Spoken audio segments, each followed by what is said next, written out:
Tes parents pour sourire the way they always do.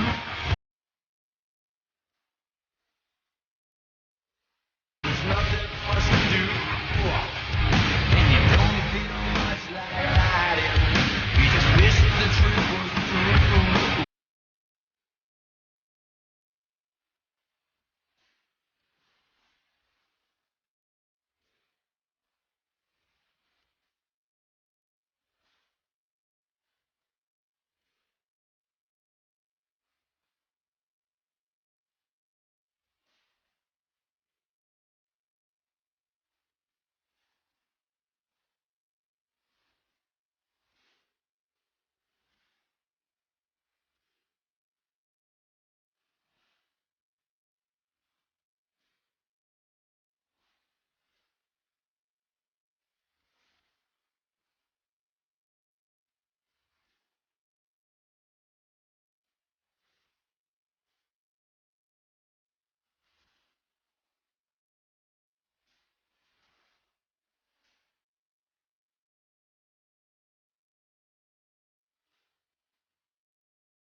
largest comedy festival. Just for Laughs in Montreal. Just for Laughs in Montreal. This is Opie with Jim Norton.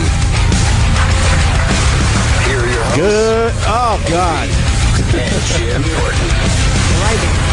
All right already. Just get our mics on. We're sitting here. This is humiliating. I tried starting the show 3 times through that. And we got a nice applause, but no one heard it because they were playing the intro. Welcome to Just for Laughs. Opie, Jim Norton, and Tom Papa, everyone. Bonjour. Bonjour. What's going on, Tom? Bonjour. Bonjour. You're finally using your French from high school? So nice. I didn't even have it in high school. It's very exciting. Thanks for having me, fellas. And good to see you nice people so early. Jimmy and I were up late last night. Yeah, we were deciding how we could make this more uncomfortable with the lighting. I didn't know they were filming this, and it's like, I know Oprah's doing it for his channel, but then we come in and there's just these lights and this little camera. It's just really embarrassing. No, there's a difference. I got a dumb laptop, and we're broadcasting through my YouTube channel. Yeah. We're going to get a sunburn today. What? Do we need these lights? Don Wickland says we need these lights. Why? We're filming. For what purpose? You. Oh, wow. For us? Well, What, do we just get the copy when we go home? Go ahead, watch this on the plane. And it's filming from here? yeah, that's my dumb laptop. The I laptop just is the mentioned. camera? Yeah, that's what I'm saying. Do you know how afraid I'd be to have my laptop open? You guys saw Don Rickles last night, right? Oh, yeah, we did. I'm jealous. I didn't get the text message. I would have went and saw Don Rickles. I was on the show with him, so I was too busy to text. Oh, I see. Yeah, he likes to use really soft openers. Nothing on that one? Jesus. No, not a thing. Well, how is Mr. Rickles? He's 88 years old, I believe. He is 88 years old. And he was still doing it, huh? Still doing it. Comes out in a wheelchair because his leg is kind of messed up. He's got a cane. Yeah. And I'm waiting like next to his dressing room to see him. And I'm like, I can't believe I'm going to see Rickles. This is going to be awesome. I'm going to see Don Rickles finally. And all of a sudden this wheelchair comes out. I'm like, oh, that's weird. And then he comes out like in a robe, looking like Yoda, just like holding on to everything. And then they flipped open the wheelchair little foot pad thing. Right. Some guy like went down to get it ready, right into his leg. He's like, "Fuck my leg!" He collapses, and it's like this. Everyone's like, "Oh!" And they're grabbing his leg. I'm like, "Oh, my idol, like this great icon, is just a heap." And then he gets it together. They go on stage, and all these showgirls come out, these beautiful showgirls with the feathers and everything. They all let me. Then they make this big like pyramid in front of the stage, and the music's playing. This big band, like classic big band, and they wheel him out. They put him on a stool next to the piano, and they disappear. And then the showgirls all unveil, and there he is, just sitting there, and quick. His mind is perfect. Just running laps around everybody. But his legs are shitty, is what you're saying. He's gotten He's gotten no legs. Now the question I have for both you guys, because obviously you're stand-up comedians, are you going to make it to 88 and be in a wheelchair someday, or are you going to tap out way before then and say, fuck this? Comedians are weird. We live to be 45 or 90. That's the way it is. Like, comics die really young and miserably, like Otto and Patrice and other guys that we loved. Yeah. Or they live to be like Henny Youngman, Don Rickles' age, and you can't kill them with anything but a fucking hammer. So it's like, I think it depends on, there's that one gap. You want to make it through where we are right now for a couple of years, and we're okay. If we make a couple more years, we're going to... And you can't help yourselves, you're going to have to keep going on the stage. Yes. Well into old age. As long as people are coming. I mean, if our popularity plummets... Well, there's always like a holiday. It's not a far fall. Yeah, maybe not plummets, maybe just plateaus. Yeah, it falls off a curb. Yeah. Should we bring? Yeah, we should, because he has a heart out. Our first guest is he's packed for the airport. Actually, he rolled in with luggage and a crew, and I think he's got like 15 minutes. Yeah. Ooh. Where's Gabriel Iglesias? There he is. Yeah. Let's hear it for Gabriel.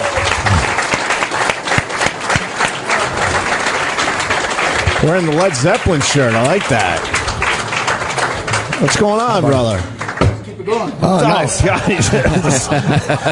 Some Patron. It's a little early for the Patron, Gabriel. Not if you haven't gone to bed yet.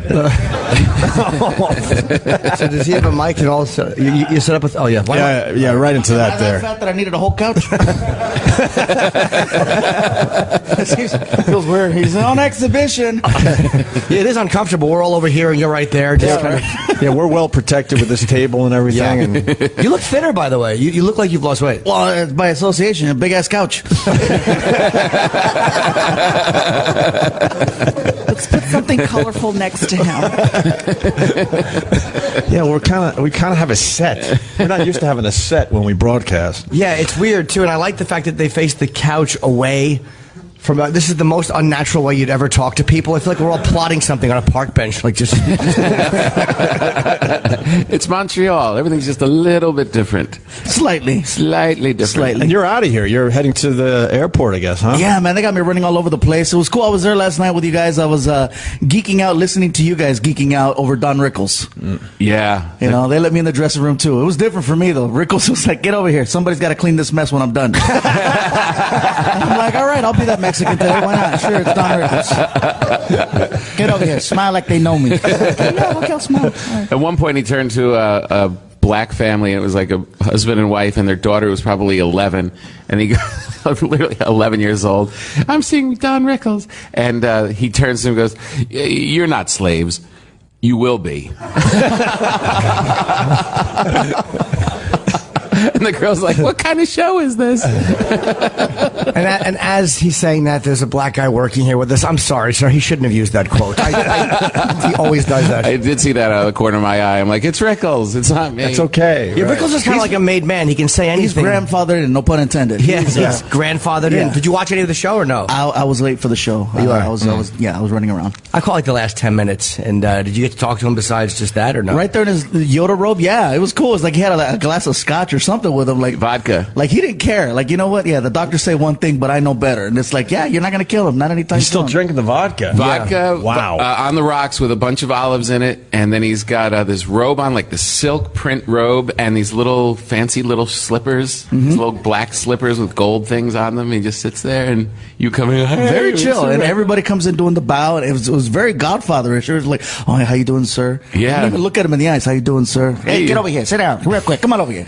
Over beside you, Mr. Potato Head." You know. It's like, and the worst is when somebody like I have done a couple. I did Leno with him where he was like the featured guest and I was just doing a segment, and he remembered me when I walked in. He goes, "Where did I see you?" And we were talking, and then you talk for a minute, but then the next person comes and you're just dismissed. And it was like, Yeah. all right, we had one moment together. How long am I going to kneel here hoping he comes back to me? But it was cool when he saw you. When he saw you, he said, "Hey, this is the guy who they said does me better than me." He goes, "We were there backstage going, this kid does you better than you." Because I guess I look a lot like him, and I have a picture. It's a long story, but I'll tell you later. But it's a cliffhanger. Gabe has a plane to catch.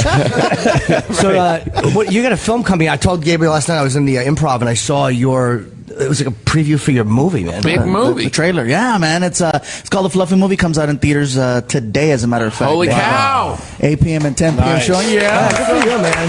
Wow.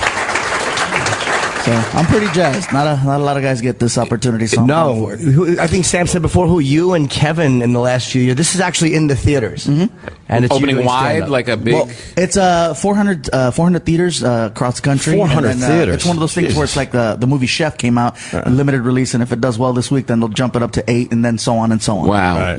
What states do they figure we shouldn't play it? Matter of fact, I don't think it's in the Dakotas. I don't think Dakotas are getting love, even though I go there a lot. They're like, no. You know, it's, We'll wait and see. We got to go based on numbers. What's the I'm like, movie okay. about?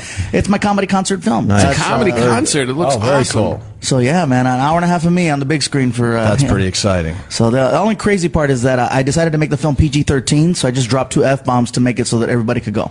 Oh, that's not bad. That's Yeah. smart, too, because PG movies make a lot more than R movies. I know this from all of my one-line appearances in films. I get one line, I'm finished. All right, you're wrapped for the day. Good job. And that's really... How many people did you film in front of? It was 18,000 people total that came out to see the filming. Oh my God. Where? San Jose, California, at the SAP Arena. Wow. Yeah, you're doing big gigs, man. Yeah, the numbers in the trailer are impressive. It's like It sounds fake. it does sound fake, but it's not. I mean, you're really like what is how many people have seen you, or how many tickets It's like 400 million people have It's seen. pretty crazy sounding. Just I don't want to say it because it sounds douchey. Like, yeah. Yeah. No, I mean, you should be proud of that. Yeah, I've said it all the time about myself. I'm like 1,500 people, coast to coast. have said they might have heard of me. Yes, exactly. And then there was the honeymooners, and it was only 40 people. No, that is really, really impressive. And as a comedian, like, you're happy for comedians because you know, it's like I like Gabriel, and I think he's really funny. And but then there's that whole thing where you're like, wow, that's really happy for him, and like, I just. You guys are never suck. happy for each other, though. It's Really not. it's a competition, Yeah. but he and I are not competing for the same audience. I think it comes down to how do you act when you're off stage? Because some people are known to be cool, and some people are known to be real dicks in the business, and everybody knows who's who. And so when did you choose to be a dick? as I speak to you from my own couch, What was it broke you? Was it Last Comic that broke you? That really got you? You know what? I already had a little bit of notoriety when I did Last Comic Standing, but definitely getting kicked off the show was probably the best thing that ever happened to me. Because it's one of those, the winners never get, they'll go a season of working hard, but then they fizzle out for some reason. They don't do the same numbers. And it's the people that get freaking canned. The same thing with like American Idol. The ones that don't win are the ones that do win. Right. Well, I think that fan's doing great these days, isn't he? Exactly. Perfect example. That's the response. Ooh. He won Last Comic Standing. First one. And He was the first one. He had Yeah. what? Maybe 2 months of fame and just faded away. Well, the difference is not only winning it or getting kicked off, it's that if you have an act, like you were an established headliner, you had a. Oh, yeah. When people came to see it, they're like, holy shit, we're going to go back and see this guy. And poor Dat Fan, he just got lucky, but he only had like 15 minutes. Exactly. Yeah. Why'd you kick you off? I worked with you when I first moved to LA, probably 9 years ago. We did that little show. Like, remember we were like in some weird place. You It don't was remember. for Fritz Coleman? Yes. Yeah. And I remember that was the first time I ever saw you. And the audience, you just felt it. Like, the audience just loves you. They just really, really like you. I still can't figure out why, but they really, honestly, there was just that thing. You just knew you were going to be big. I got depressed. Yeah, we're always happy / really sad for ourselves. Happy for you, sad for me. That's how it works with comedians. Why'd they boot you off? Oh, I snuck at a cell phone on the show. Oh, that's Right. Yeah, it wasn't like I was doing anything crazy. I just had a cell phone, and that was one of the Why things would you where- do that? Well, because I'm insecure, and I had I just hooked up with my girlfriend at the time, and it's Right. like, yeah, you're gonna go and get put in a hotel room for 2 weeks, and there's no outside contact unless it's on camera. And I'm like, I'm not gonna say the things I say to my girlfriend on camera. They kick you out for a cell phone. That's kind of stupid. Yeah, so basically, they allowed me to record 2 more days worth of stuff while they, deliberated what's going to happen because of the cell phone issue. And then after the 2 days, they're like, well, we've been talking. You got to go. Wow. They So wanted. Well, they stupid. waned to make good TV, obviously. Yeah. Well, they wanted to do the roast. They had the roast set Right. up, and they're like, yeah, let's roast the big fat Mexican dude. Cool, that, because nobody else is going to want to talk about anyone else. So I Right. was the easy target on that, and I was cool. I did something with Gilbert for one of those. Was that what it was for? Or did we judge something? We might have judged something. Were you guys roasting or something? We definitely did a roast. I'm just trying to remember. I don't remember either. It was just one of It those. was about 10 years ago, as a matter of fact. Yeah. Yeah. God. But so you're still the same girl? Yes. Oh, you are? Yeah, that's crazy, huh? Everybody's like, he's moved on. No, still there. Wow. All right, well, that's good. You kept her in check by being on the phone. That was Stuck smart. it What were you worried about? Were you worried that she was going to go? Because I always panic. Like, I immediately think somebody is cheating or doing other things and replacing me easily. I'm not gonna lie, I was really nervous because she had just had attachments put in. You know what I mean? She just got a boob job, so it was like, man, I was like, hey, ain't nobody else gonna be messing with them titties. Man, titties, right?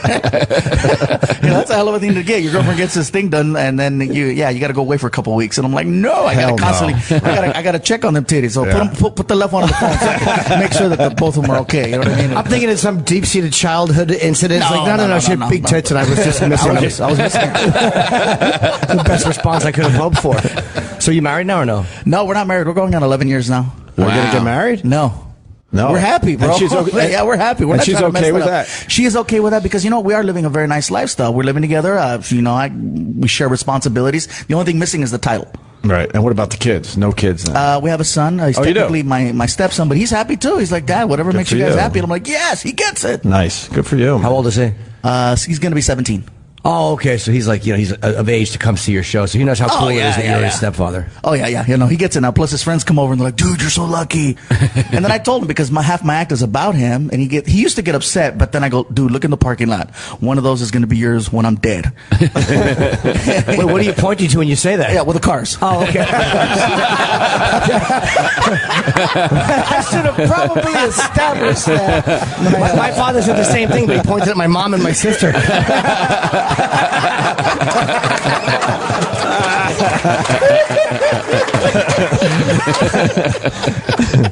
Who was your hero growing up? Who was your idol? Eddie Murphy. Wow, It was Eddie Murphy. Yeah, most people it's Pryor, but this one came later in life. Yeah. I didn't get to see Richard Pryor till I was probably 30.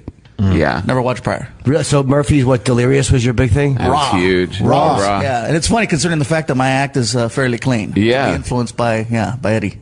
Why clean? I'm not saying that in a bad way, but did you make an effort to say I'm going to be clean because I want to be, or is that just naturally? Early on, bro, I was like, I was very, very dirty. I was blue. I mean, I was doing nothing but cartoon impressions. All these cartoons were always having sex with each other. And then a comic buddy of mine pulled me aside and goes, hey, listen, you know what? You're very likable. Your presentation is really nice. You don't have to drop all those F-bombs. You don't have to cuss. They're going to like you. They're going to come see you regardless.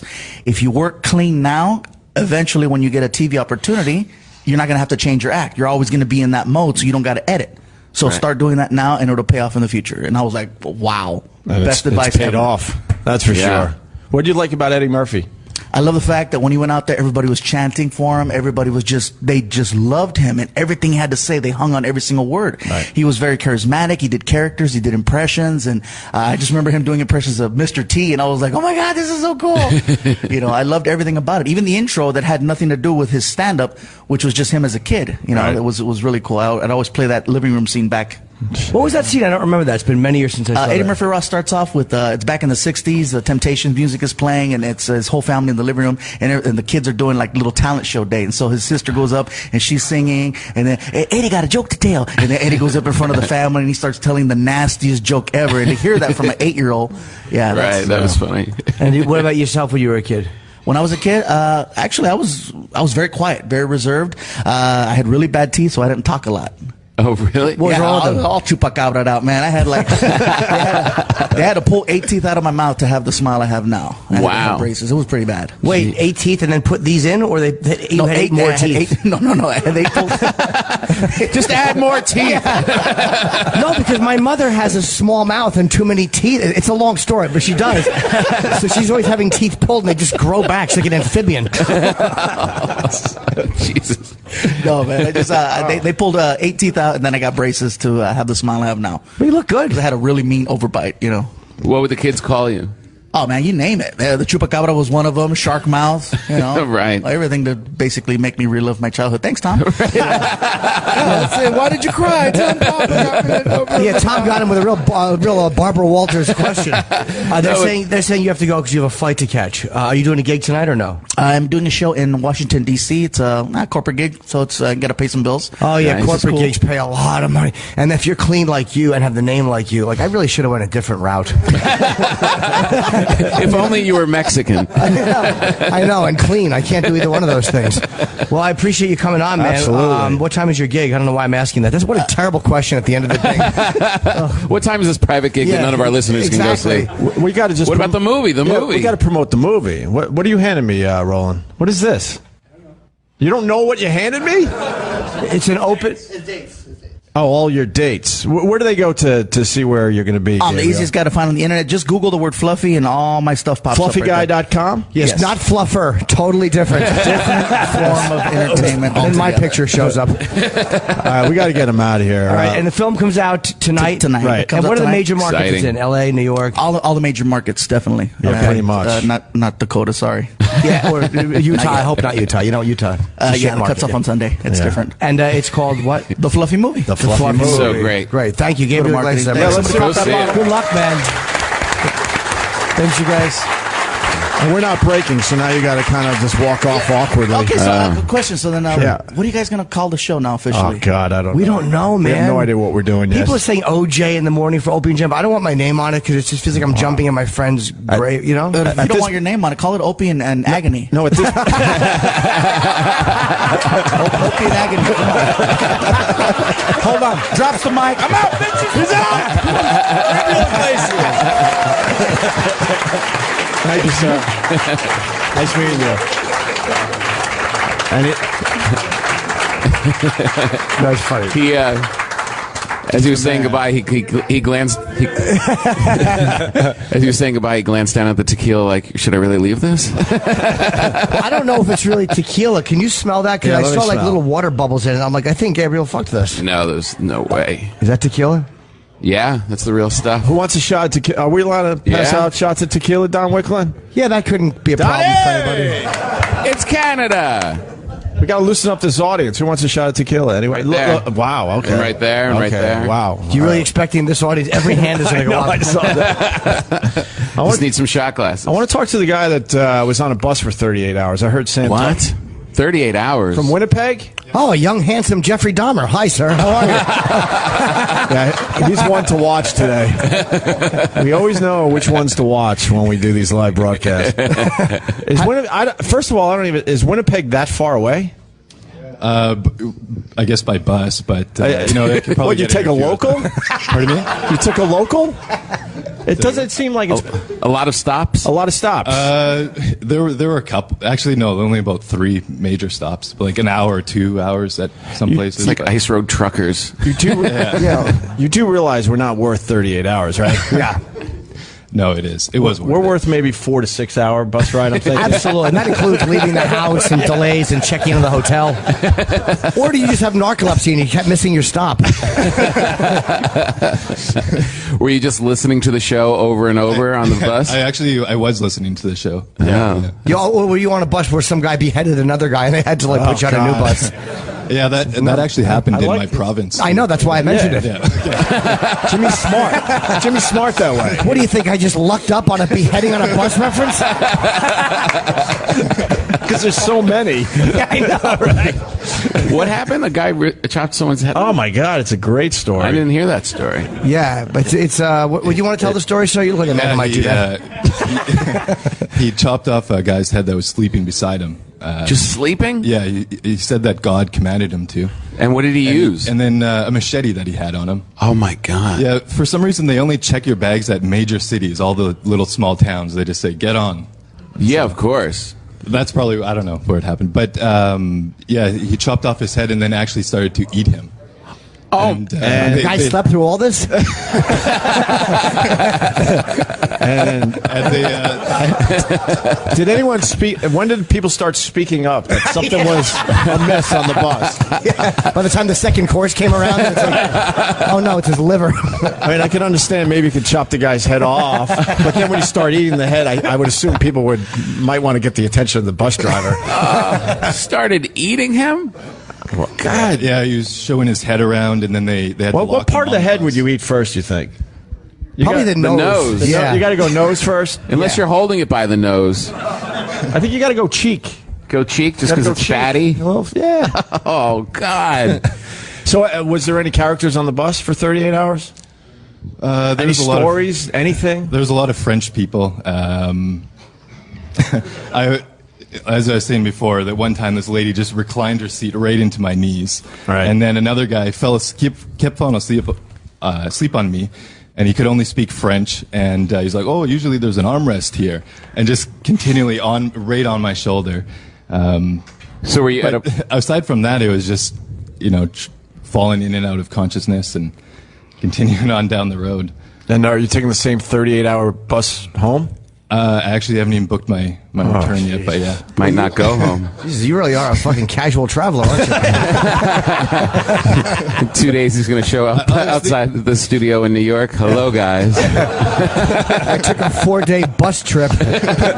How's your head? Well, welcome, I guess. Yeah, that's pretty Impressive. That's great. Yeah, I was thinking about taking the train home too, so.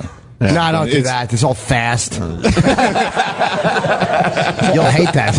It's all fast. What do you do for work? I actually just quit my job of 7 years also to come out here. I was a computer programmer. You had to quit to come to this? Yeah. Wait, you my- quit your job? Oh, that's crazy. Of 7 years? Yeah. Couldn't 7 you? years. Did you ask? Can I just go to see these guys? Yeah. And they said no. They said no. It was actually my boss had already booked his vacation, and then I didn't know if this was actually going to happen. Right. And then once it was announced, I asked, and they said no. It's too late. Someone has to be So here to support the system. So did you quit immediately, or did you go home and think about it? I walked out of the office. I thought about it, and then I came back. I came back the next day and said that I quit. And you said, I quit. I have to go see a radio show. Yes. Oh, that's. You're like John Voight in Midnight Cowboy. That's New York City coming up. I think he needs a shot of tequila. Yeah, do you I want some think tequila? You want a shot of tequila? Sure. Yeah. All right, we should get a glass or Yeah, something. maybe not on camera. We'll. Who knows if we're actually drinking tequila? Yeah, I right don't know now. for a lot. What's your name, son? Tyler. How old are you? I'm 30. You look younger. You do look younger. Can anyone beat that story? I just have to ask. Yes. Yeah, who else? How far did someone else go? Was anyone on the Edmund Fitzgerald? I don't think anyone's beaten that story. 38 hours on a bus. Fucking Christ. I How know. bad was your ass when you got off? How you had to fucking hose it out. Yeah. I couldn't even stand up on the bus, so. Why not? Cheers. Oh, sorry. Drink first. Fucking Tom Hagen was more comfortable telling the Godfather that Sonny was killed. So you have no job to go back to. No, I have no job to go back to. Wow. So what are you going to do? I don't know. Maybe something else besides computer programming. It's too long. Good for you. Did you get sick of it? Yeah, I got sick of it, and I guess even listening to your radio show and hearing the discussions kind of also inspired me to make that decision. So We've helped a lot of people. I think if we can get somebody to quit their job and spend 2 days on one mode of transportation. Wow, the pressure's on. Kenny, make sure you watch that guy closely for the rest of the broadcast. Because there's nobody wants Well, to welcome. What's your name? Tyler. All right. Will you change places to live, or will you go back to Winnipeg? I guess I have a house there. I'm gonna go back. Oh. Yeah. You didn't leave your wife, too, and be like, I have to go see a radio show. Did you just realize, oh yeah, the iron's on and I have the baby in a crib but no one to watch it? Maybe I'll see the show. Maybe someone will cut my head off. I might be back. Yeah, that's funny. If they cut my head off, just give my hats to charity. All right.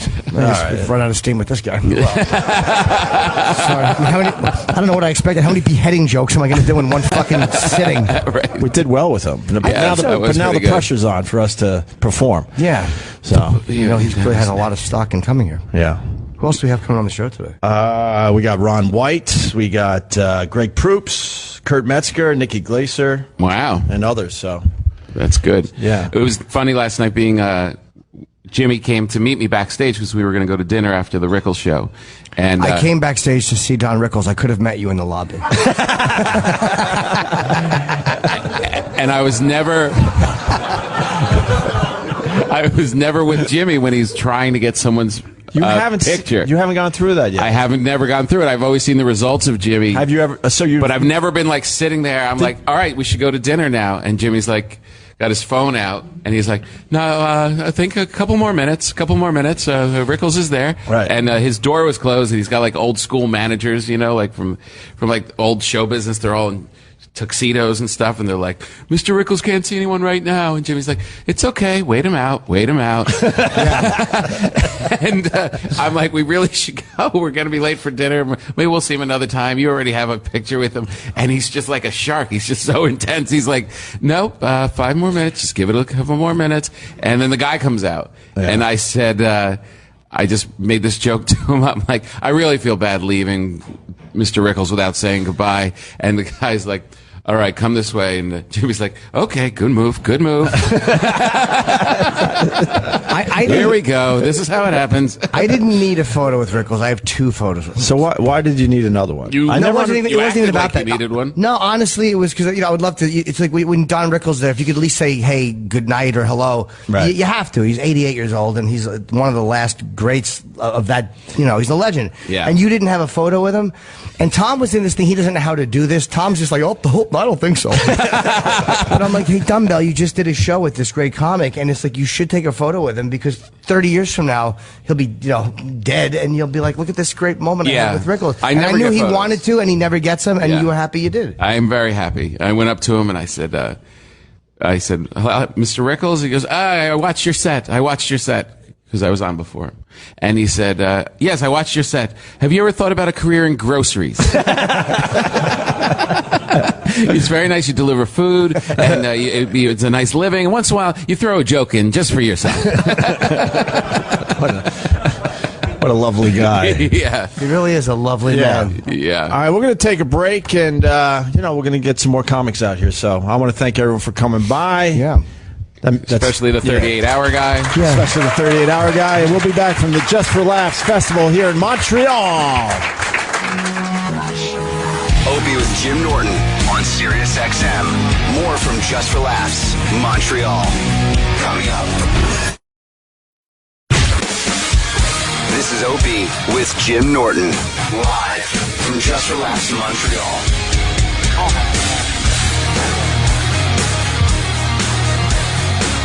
Yeah, we're here live. Good morning, everybody. Live from Montreal.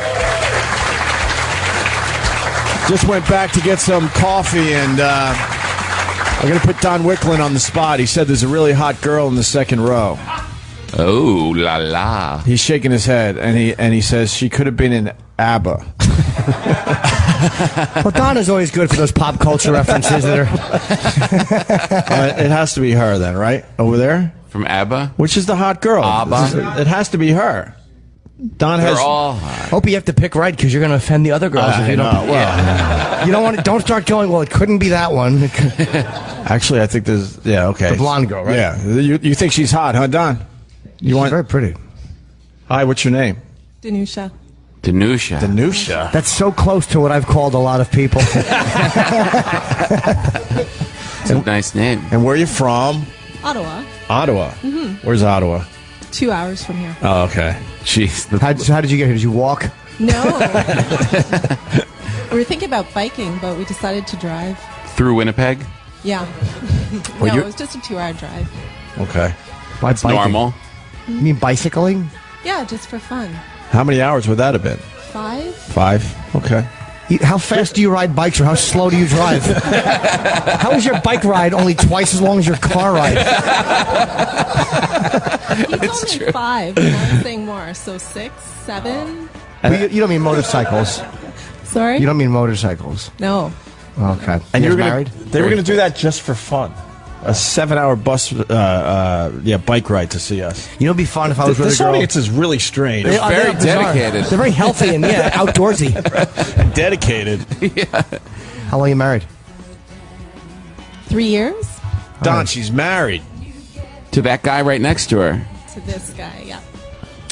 Please tell me somebody else hears ABBA and I'm not just. Well, that's E-Rock.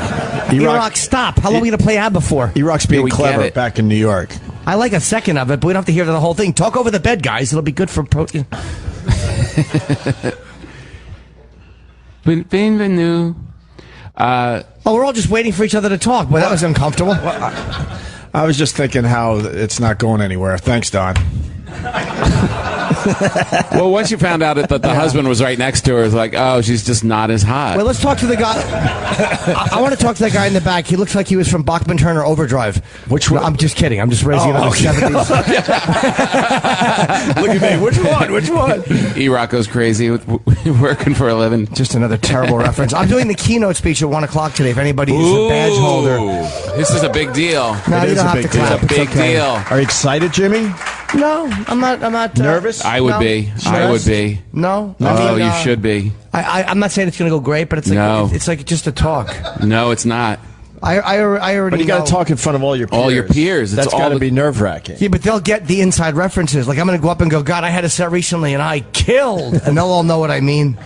Inside comedy talk. Yeah, but you've been chosen among all of the comedians as the comedian to go and speak Whoa. about comedy. Colin did it once, Mark Maron, and Patton Patton Oswalt. Oswalt and Louis Black, yeah. And then Jim Norton. Sure, The pressure's on. Do you know how many people said no before they got to Jim Norton?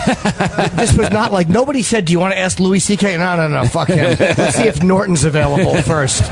Well, Fluffy was like, I would love to, but I have a movie. Wouldn't that be funny if he just said that on the way out? Like, I was going to stay and do the keynote, but I had to go do it again. Right. What are you going to tell the people? What's going to be your message? I don't, probably You need just a message. the culture of apology and how I think it's good when comedians are apologizing. No, I'm kidding. I don't. You all like, is he being sarcastic or just a deluded douche who panicked? I hope it goes better with the real audience. Yeah, me too. This is just a great warm up.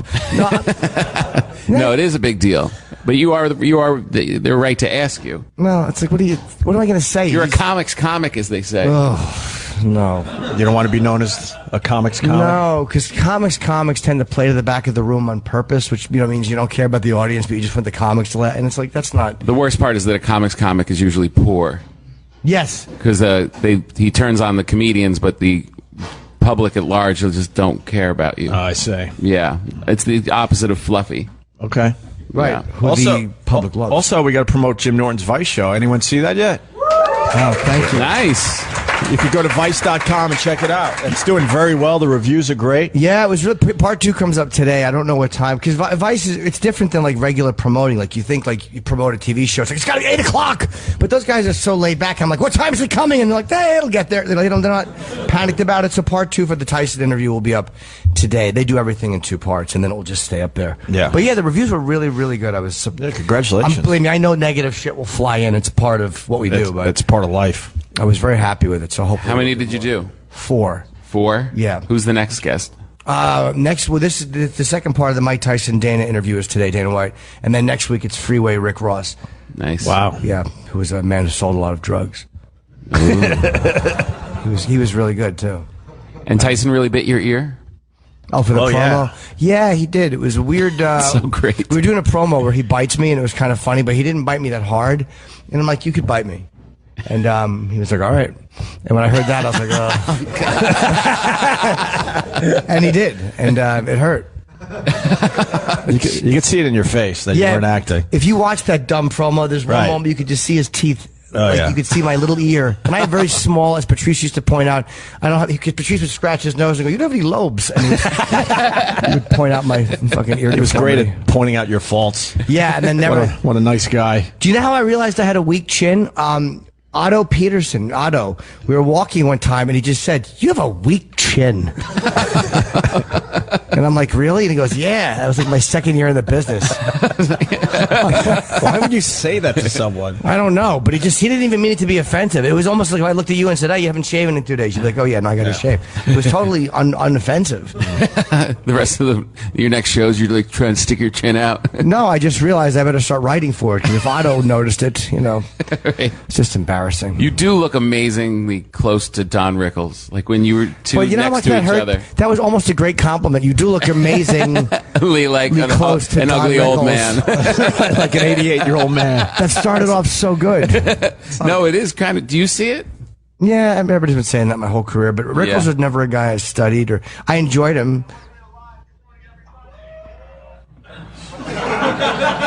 What was that? That was a guy who's got his phone, and that doesn't matter. And I guess it just started That's off. the start of our show. We just turned the background. Wait, is that what the app is doing right now? It's that far behind? No, it can't be that far behind. Yeah, that's a weird. How old is? I just heard Anthony on that one.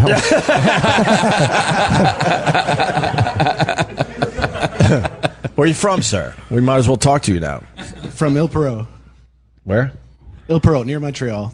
I think we're supposed to kind of know Canada a little bit. Yeah, we're not supposed to be that ignorant of their major places. We're from Toronto. We've been But is that in Canada? We've been on in Canada for about 10 years. We should know basic geography, but we don't. What do you love about the show? Everything. I've been listening to you guys since your cake stomp, Opie. Oh, shit. Even before that. By the way, it's funny. I did my podcast run this time with Joe and with Carolla and all those guys to promote this Vice show. And last year was Opie's. I was defending. I literally have 2 alcoholic parents. I was out last year. I was defending Opie and this cake stomp. I'm like, you don't understand this relationship we had with Andrea. And then this year, it's like, no, Anthony's a good guy. He just got assaulted. It was. I don't know who. Like next year, Sam's going to do something. It's like, look, he has no idea. He's a good babysitter. But mine was 7 years later. They finally got me. 7 years later. 7 years. I'm like, I've changed. I'm a different person. How frustrating is it though? Like as a guy who taught like in the media, and all of a sudden you're like watching, like you got to explain this relationship and all this shit over again. Right. 7 years later, I had to explain who Andrew was and how he was our friend and all that. And World Star Hip Hop was not happy with that one. No. They were not happy. No, but if you would have kept jumping up and down on the cake and they would have put music to it, they'd be like, this is fucking great. But black people dance a lot better than I just did. I actually just did this. Can you... How fucking lame was that? And they won't let it go even after the explanation. He was our friend. Whatever. It's old news by now, I guess. No, but the explanation, it's almost like no one gave a shit about the explanation. They didn't give a shit because they saw what they saw. They didn't see what led up to the video, after the video, all the days after the video where we took care of the guy. But it's almost like with the cancel Colbert thing, like Suey Park and those people. They knew that he wasn't anti-Asian, that he was just using the Asian slur as a reference to point out how awful Redskins was. And she's like, no, we understand why he did it, but we still, it's like even with context, people don't fucking care anymore. They know, oh, that should be the opening part of my speech. Cancel Colbert. And I'll just look at them dramatically. Who wants a shot of tequila? Who's next? All right, where's the glass? Kenny! We're doing shots of tequila today. Sorry, Rock. Sam, your feet are enraging. Yeah, they go out to the sides like clown shoes. What happens? What happens when you're just standing? I'm glad you took the mic from him. Now he has to think over his answer. GH, I have an observation of the audience. You do? What's that, Kenny? A couple of them are wearing your T-shirts. Ooh. There's a Child of the 80s over there. That's Jim and a Norton's Slabo. T-shirt. He's talking about my T-shirt. The Child of the 80s. Child of the 80s. I see the Child of the 80s. Nice. And a Slabo and one Jim Norton American. I feel like it's balanced. I kind of like that. Get your T-shirts now. OpieRadio.com. Do you have any shirts and merchandise, Tom? I don't. That's a shame. Oh, you're dumb. Do you make a lot of money on that? Oh, boy, do I make a lot of money. Oh, wow. He actually flew private up here on his T-shirt money. I did it as a goof and then went, wait a minute, this isn't a goof anymore. Oh, really? Well, Opie will say things like, no, it's a little bit of pocket money, but then you realize, like, wow, he's got really big fucking pants pockets. He's selling a lot of these cocksucking shirts. Really? OpieRadio.com. What kind of shirt should I make? I don't know. You got like a saying or something? Like, Start with cotton. Kind of like fluffy? No, that Fluffy's taken. Something that's not you, because Tom is a very funny, cleaner comic, and you're a really good actor. But something that has nothing to do with your act, like maybe just a picture of your face smiling, like with "cut her clit off!" exclamation point.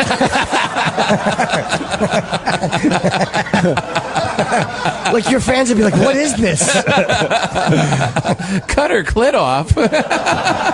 Now we gotta make a T-shirt for Tom What's Popper. Tom doing? Are you staring at the camera, Jim Norton? Yeah, once in a while I like to give the people a little treat. Yeah, well, yeah. It's on my YouTube channel too, which I make money off as well. Oh, really? You do make money off of that? A little pocket change. Jeez, he's got so many pockets. That's really it's cool. Did he drink the tequila? Oh, who's this for? Where is it? This guy over here. That guy. No, he's holding a black dildo in his other hand. What's the drinking age in Canada? 21. Is it 18? Oh, sorry, you fucking alkies. Boy, that woke everybody up. Fuck the drinking age Holy up. shit, it's really 18 up here. Yeah. I remember those days. Huh? It's 18 in Quebec, 19 everywhere else. Wow. It used to be 18 in the States a long time ago at this Long point. time ago. I think it was a drunk driving thing. Why? Yeah. Because your brain really doesn't mature till you're 21. Thanks, Absolutely. Said the man with the 5-year-old boy hairdo. And the tiny head. No, it's just awful.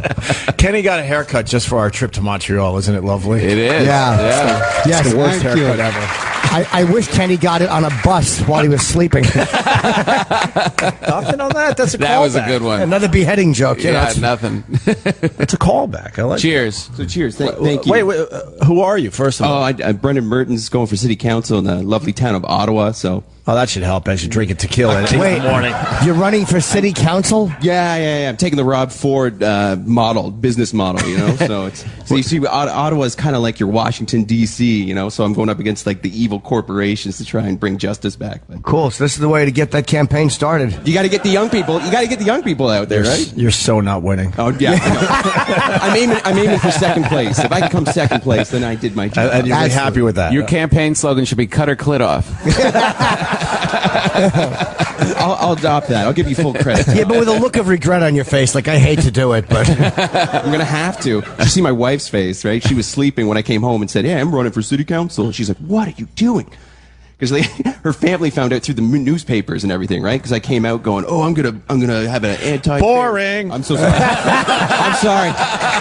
I'll shut up and drink. I'm sorry. I don't have my sound machine today, so I'll do it live. All right, I'm sorry, Opie. No, thanks. The funny part is though, like usually you hear stories about like my wife was like, "Oh, honey, you have to go. You can." But his story was like, I woke her up and I'm like, "I'm running," and she's like, "Why? You're an idiot. What are you doing?" It's a terrible story. Worst part was her family was texting her, going, "You guys are gonna have kids in a year?" Because she read in her family read in the newspaper, like, I'm trying to be like the blue collar guy, right? So I'm like, "Oh, we're going to start a family in a year." I don't care. I'm sorry. I don't care. Thanks for the drink. Sorry. Okay. That was all before the tequila shot. Well, good luck, my friend. Thank you. Good luck. Good luck. Who else wants a shot of tequila? We're just waiting for our next guest. You could be a future Canadian prime minister, isn't it? It's like we don't. You're prime minister. Or No, president, I mean, he has the gift of gab. So Yeah. he did start talking right away, right? Oh boy, did he! Comfortable. Who else wants a shot of tequila? Does anybody else want to drink? Over there, we got one over there. Pick one, Sam.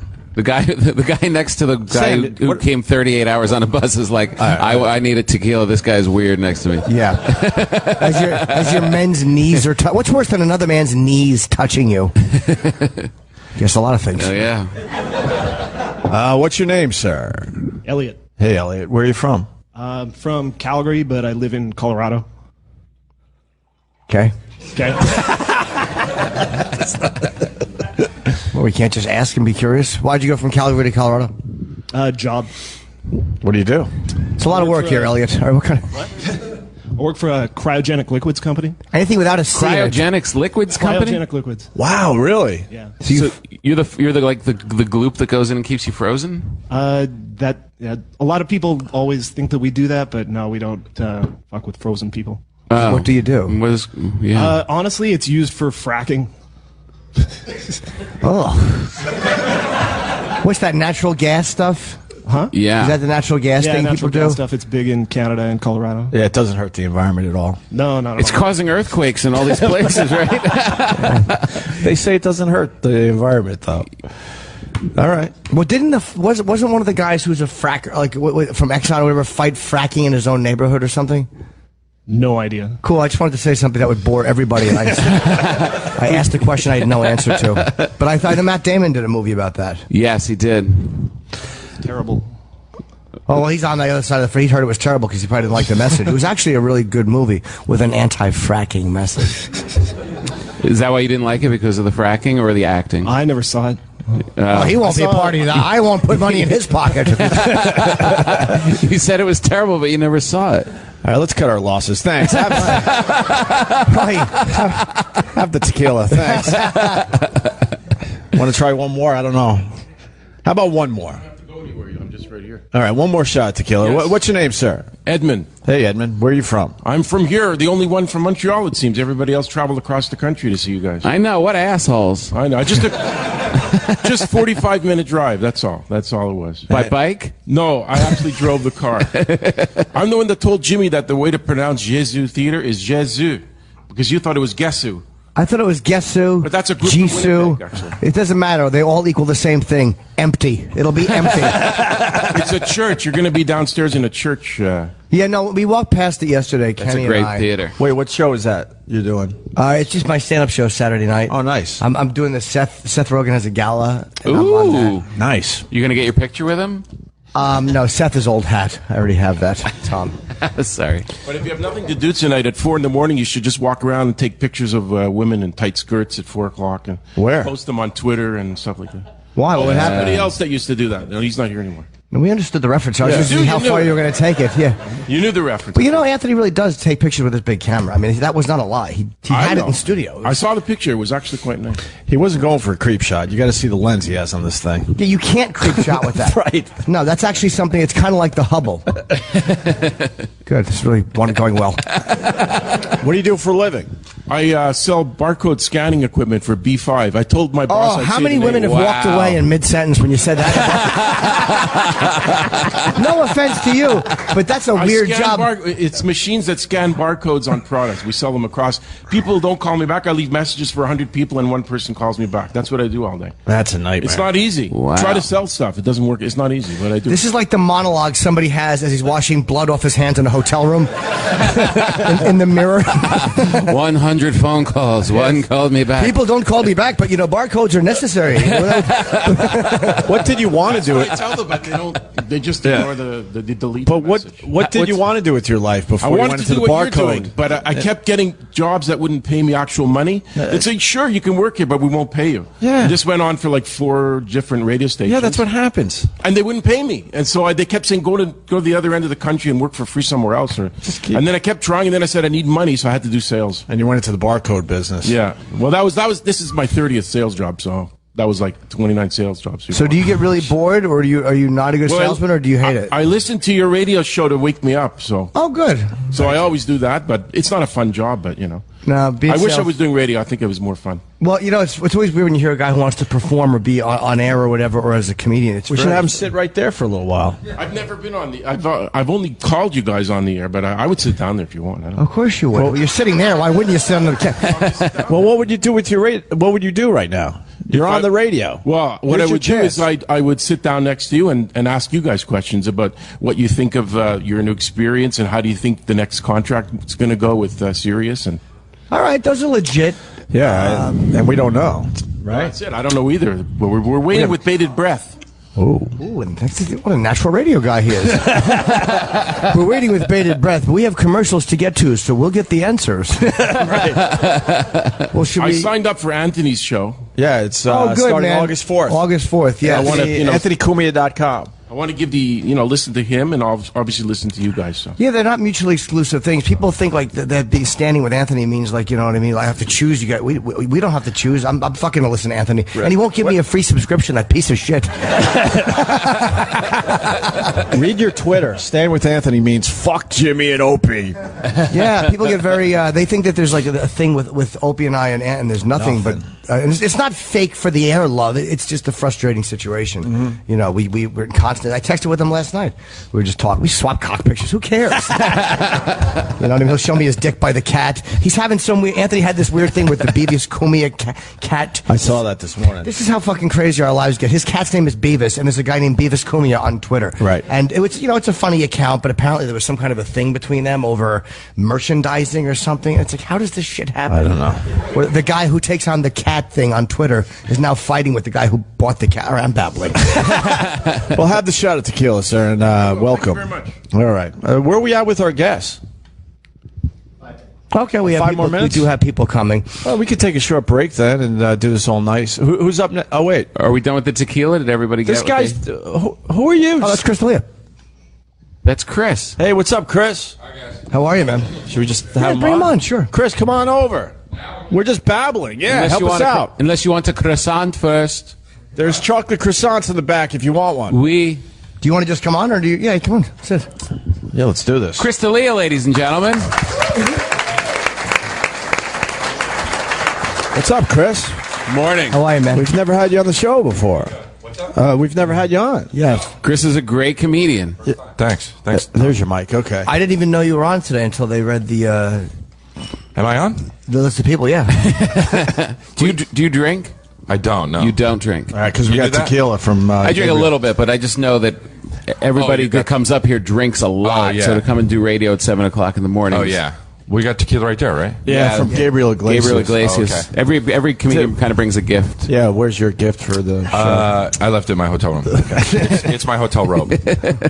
Are you staying here, or do you demand they put you somewhere else? No, I'm here. Oh, yeah. I want to be in the thick of it. I want to be with people. Is there? I don't mind it either, but there was no room service last year. There was a strike or something when I came. Oh, Yeah. Wait, that was last year? Oh, was that a couple years ago? It was 2 years ago, yeah, because I was here. Oh, okay. But everything's good now?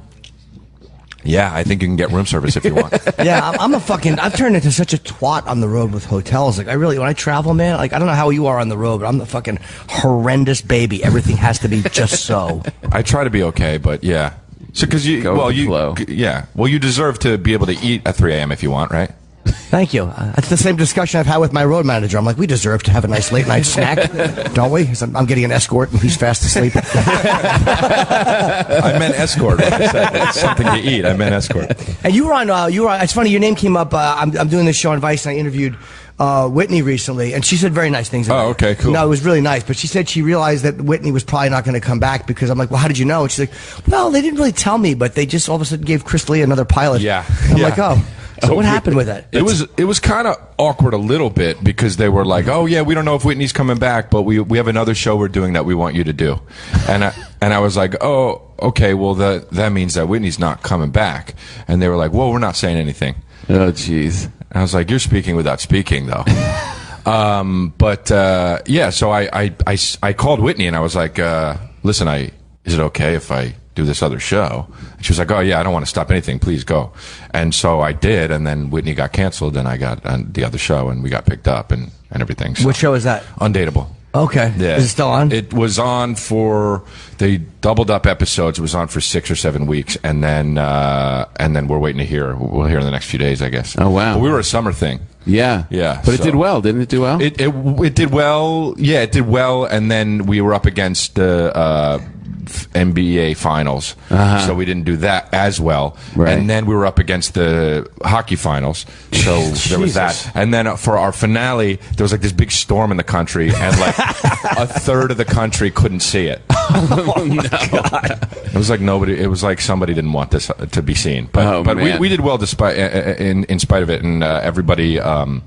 Everybody who saw it kind of liked it, so that was cool, you know. Isn't it weird as a stand-up to have these discussions too? Like, you're as a comic, you're so used to talking comic things, but then when you get into a TV thing, you start to think like, well, technically we were up against like. Yeah, I know, because as a comic, you feel like you're more in control when you're on stage. You know, even though there's other people there and they're an audience and they can do whatever they want, but you feel like a professional and you feel like you get up there and you can deal with anything. But when you're an actor on a show, I mean, you don't know what the fuck can happen. You know, there's a director, there's the editor, and besides all the creative stuff, there's the people in charge of the network, and you don't know what their agenda is, you don't know what they want and what they don't want. So it's like, you just kind of got to be like, all right, I'll show up and do it, and if you like it, great, and if not, that's why I stayed doing stand up, because it's like at least I have that, you know. How did it feel? I know in LA when I drive around, your billboard is everywhere, and it's Chris in front of like 5 other dudes, and he's just like walking badass, and it's just like this. I mean, it's huge, and it's all over LA. Is that? Well, it was cool finally, because when I was on Whitney, there were billboards everywhere, but I was the guy behind Whitney like that. And then now I was making fun of the other guy, because when we were on Undateable, I was like, "You're gonna be the fucking guy on the back that's like that." and he was like, "No, I'm not." And sure enough, he was the dude that was like that, and I was on the front like that. So I was like, and then when we saw it, you know, it's pretty cool. I was like, "No, you're the bitch."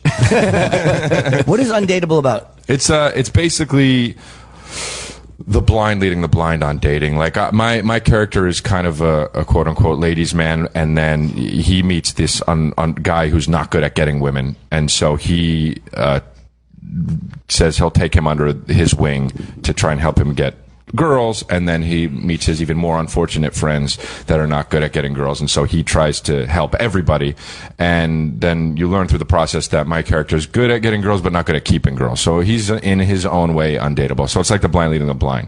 Right. Is it any way like there was a reality show that they did with that guy Mystery? Oh yeah, you know what? It is a little bit like that. A lot of people think, they're like, "Oh, is it based on?" It's not based on that. It's based on a book that was, I think it was of the same name, called Undateable. It was like 300 things to not. It was basically a list, a book. It was a list, 300 things to not do if you're a guy. Right. And what's a big one not to do? I don't know. I didn't read the book. Okay. Like any good employee and actor, I didn't do my work. But because it's hard, because women like, oh, they like a guy who's who's distant and who plays hard to get. But whenever I do that, women just are like, all right, good, he's not Good, bothering me. Yeah, I think you got to be a little bit like. I mean, dude, I don't know. Every time I do these, whenever I did like the radio tour and the stuff for Undateable, people are like, "So what makes you undateable?" I'm like, "Ah, gosh, I fucking play the part. I don't know. Right. Like, Why wouldn't you lie that my giant cock? Women can't take it. it hurts. It really hurts them. Yeah, it hurts them a lot, and they cry. I feel bad. I cry too. I have a heart, and they don't like that. They want a real man. So. Yeah. Is that the big question you get? What makes you undateable? Absolutely. Oh, the worst. Yuki. And they all do it too. And Yeah.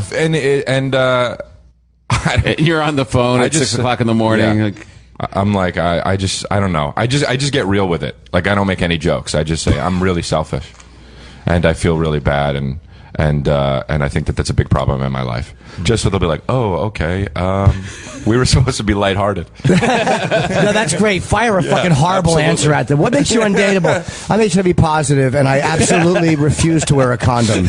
A real man never covers up. okay, we'll be right back with the traffic. Chris D'Elia is a crazy guy. Totally undateable. How long have you been doing stand-up? It's been 8.5 years. Okay. Wow. What'd you do before that? Because I didn't do any research on you. I was, dude, I was writing stuff. I wrote like screenplays. I had some stuff optioned, and it just never got turned into anything. And that was just like one of the things where I was like, as a young 20-something, I was like, making money's great, but I want to be fucking heard. Yeah. Right. So since nobody was paying attention, I always wanted to do stand-up. So I was like, all right, I'm going to get on stage finally. What was your last job that wasn't in comedy though? I worked for Abercrombie and Fitch. Nice. Yeah. As the model? No. When you walk in? I appreciate you asking that. No. You still have to be good looking to work there, though. Oh, fuck. I think that's an unsaid rule. Right. Because they can't say that. No. But, There's not a lot of fat, ugly people working there. Yeah, they actually counted them. There's 0. Right. I would shop their way more if that was, though. That would be very cool. What is that scent they pump through? Because it's really bad. it's a little strong. Like, when Abercrombie is there, if you walk by it, you don't even see it. When I did work there, it didn't used to be like that. It wasn't like that. There wasn't the loud music that was pumping out of the store, and there wasn't the scent. But there were the giant ab pictures. And I left. Yeah, there were. And I left, and they were like, we need some fucking sound and some smells. Now that D'Elia left. We got to smell this place out. How much ass did you get working there? There's so many- I think I really think I got none, for real. I got none. Yeah, I don't know. I think I was just I was very insecure. I still kind of am, but I was just like I guess that's what made me undateable back then. I didn't really know how to deal with insecure about what? I don't know. Just like when I was 21.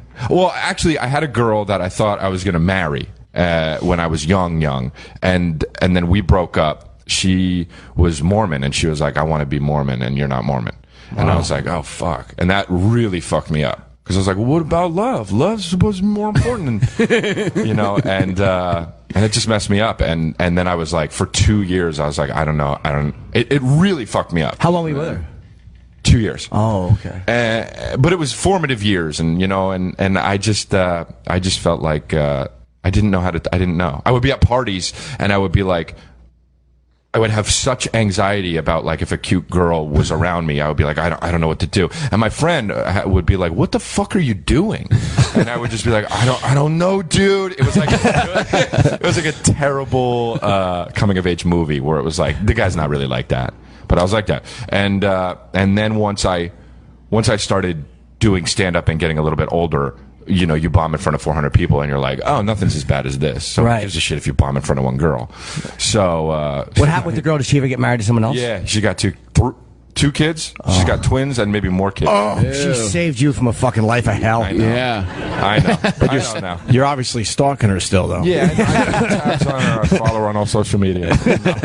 No. Are you friends with her still or no? I mean, friendly, but it's like we have different lives. Yeah, we're gonna be like, yeah, let's meet up. Don't bring your kids. Yeah, well, your husband. Yeah. Yeah, and he got out easy. You're lucky, man. Yeah, I feel good. I started seeing Chris in L.A. when I guess like 5 years ago. Rephrase that. What's that? No, we were fucking. Yeah. And he was very awkward around me. He was like, "I've got coupons to Abercrombie."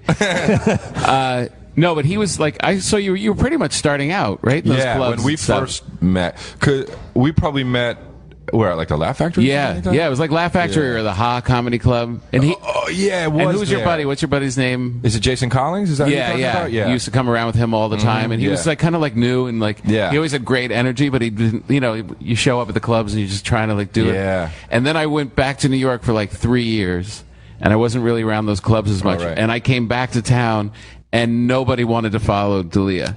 Everybody, he just kills now. Wow. Just destroys. And people literally, he pops up on every show. And you're out there almost every night. You don't really slack off at all. Yeah. Yeah, I feel like, well, I love it, Yeah. But also, like, I want to be good at what I do. So, it's like, when people, these comics are like, yeah, I do stand up, and they do, like, a show every 3 weeks. You're like, oh, all right. It's a hobby, though, Right. So. The Ha Comedy Club, by the way, which I used to love when I was out there. I'd spent a lot of time in L.A. In L.A., the Ha Ha. Ha Ha. Oh, Ha Ha, right, the Ha Ha, not the one in New York. The Ha Comedy Club is in New York. Yeah, no, I like that place, the Ha Ha in L.A. Yeah. And I remember one night I went on. It was a good little club to work out in, but I didn't realize it was a Latin night. Yeah. And I had a U.S. immigration. I swear to God, I didn't do it to be ironic. I didn't do it for any reason. It was like a guy had come. Like I would always wear those cop shirts, hilarious. like a Pentagon police shirt. A guy was a fan. He brought me one, and I had a U.S. immigration shirt. I'll never forget that. And I went on stage. It was such a weird vibe. Yeah. I didn't realize it until I came off. I'm like, oh, you fucking idiot. Like they probably just thought I was being an asshole. Right. I'm white. Yeah. Just have a shirt that says I'm white. Yeah. Yeah, that was quite uncomfortable. Maybe that'll be my T-shirt. I'm white. There you go. We could sell those. And then Gaffigan will sue you. He's whiter than you are. What do you think of Montreal? You get out there and. Well, go ahead. No, I was checking it out. I was supposed to. I've been. Well, when I first did New Faces like 5 years ago, and I've been every year except for last year, I was supposed to come and I couldn't, and I was bummed out. So I was like so excited that I haven't been here in 2 years. I love Montreal, but I just love being. Honestly, I just like being with all the comedians and being around it and everything. I think we all like it, and a lot of times you're supposed to say I don't like it. Like comedians think we're supposed to be like, oh, it sucks, I hate the festival. But it is actually like I didn't get invited for many years, so my feelings were hurt. But it's like I actually do like it up here, and it's fun to hang out with everybody. Did you do a show last night? I didn't. No, I got in at like 6, and I was just so beat. And they were like, when you get here, they're like, yeah, go on this show, go on that show. And I was just like, I don't know what that's like.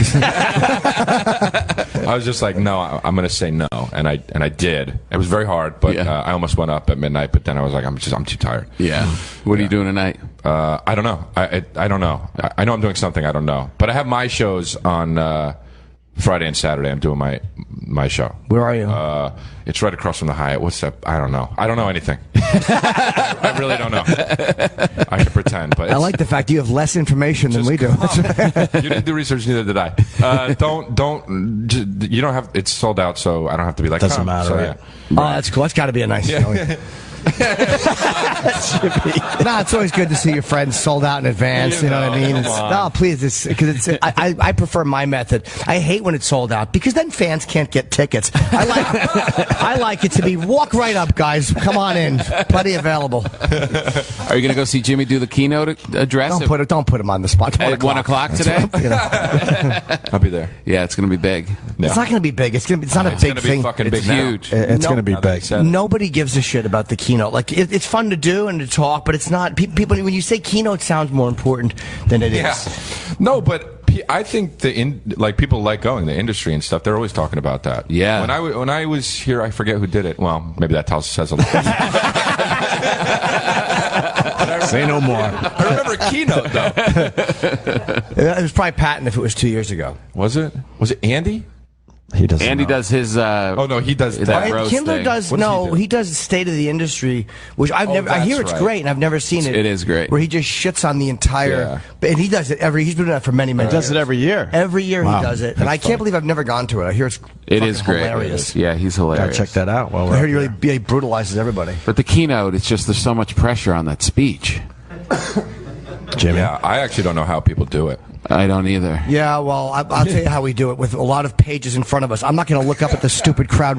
I was rehearsing it because you do rehearse like, you know, it's a speech. It's like one of those things where you just go over a little bit. And I realized I don't sound natural or comfortable. I sound like a fucking 5-year-old giving testimony in a trial. You know, and then he would put his hands down my pants.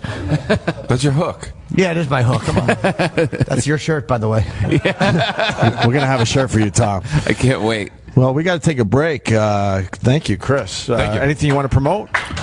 Nothing? I got a tour coming up. We can go to my website. It's my tour that I think starts in... I actually don't know when it starts. Jesus. How do you do this? How do you survive? Because I have a fucking website. I just go and I look where I'm going to go. How about the website? It's chrisdelia.com. I think it starts in early October. I think fucking Reagan gave more information in the Iran-Contra trial. Oh, what an idiot I am. Let's hear it for Chris. We're going to take a quick break and continue. Thank you, Chris. Thanks, man. Nice meeting you. Thanks, guys. Live from the world's largest comedy festival, Just for Laughs Montreal. This is Opie with Jim Norton. More next. Welcome to Attainable Dating Solutions. Video dating for the unwashed and socially inept. Profile TWTO94. Sandy Kane. Hi, this is Sandy Kane, the naked cowgirl in the house, folks. Yeah, so I'm still looking for Mr. Right, because Mr. Wrong always did me wrong.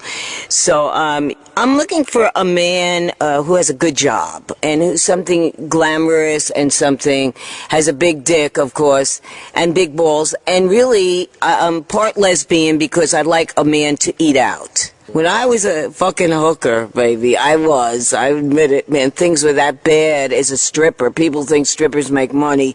It was really bad. So, I mean, I used to snort cocaine and be a hooker. I could only be a hooker if I snorted cocaine. I had once 5 Latin guys in Upper Manhattan. I worked at this place, Te Quiero fucking mucho, man. And they had great cocaine. And we fucked 5 fucking guys.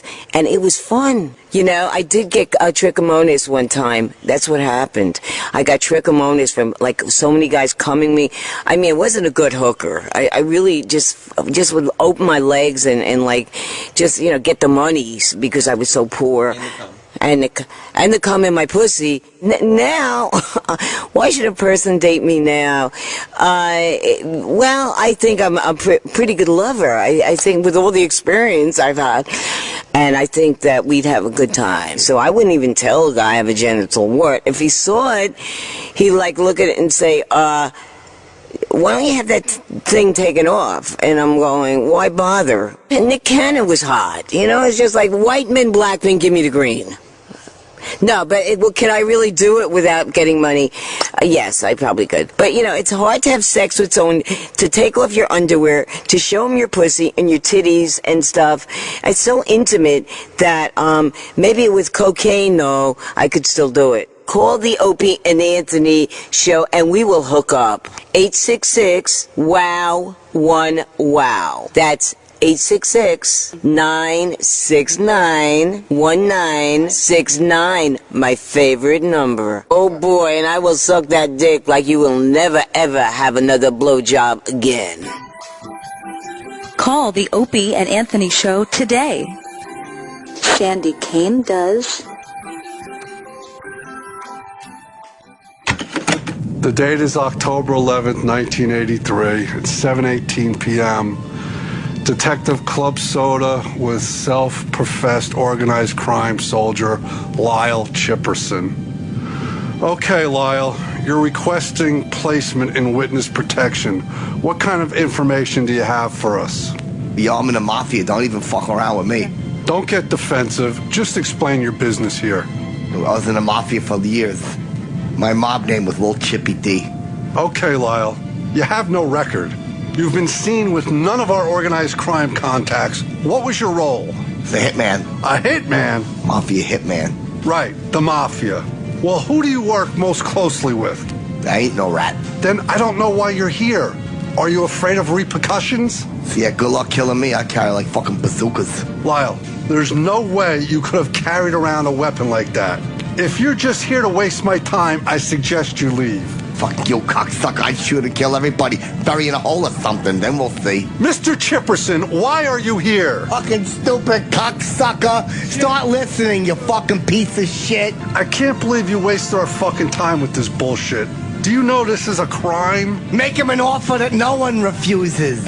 Why don't you do yourself a favor, Lyle? Walk out the door now. Fuck you. You're a funny guy. Laugh at this. You like that? How does this feel? Fuck this. Good to be here. You know what? I almost died yesterday. That's funny. I flew here from Beaumont on a plane this big. It was like a pack of gum with 8 people in it. And what happened was we took off from the Beaumont Airport Hair Care and Tire Center.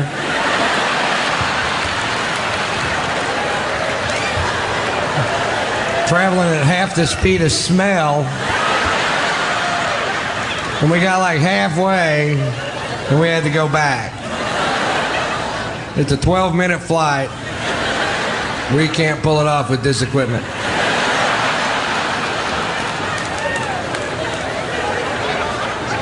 We had engine trouble. We lost some oil pressure in one of the engines. And they told us about it over the speaker system of the plane. Which was stupid because they could have just went, hey, we lost some oil pressure.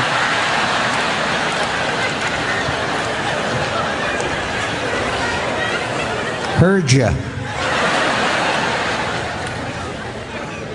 It was weird. Everybody on the plane was nervous, but the guy sitting next to me is just losing it.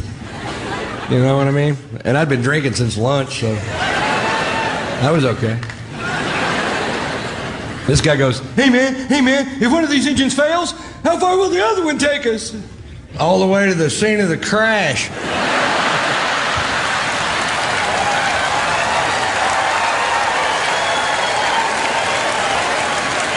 Which is pretty handy because that's where we're headed. I bet we beat the paramedics there by a half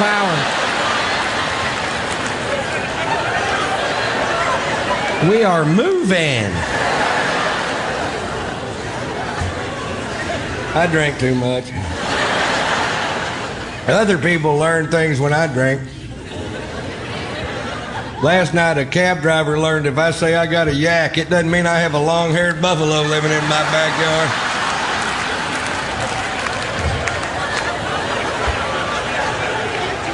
Get this vehicle over the side of the road. Ah, nymphas. I learned things too. I learned this in Florida.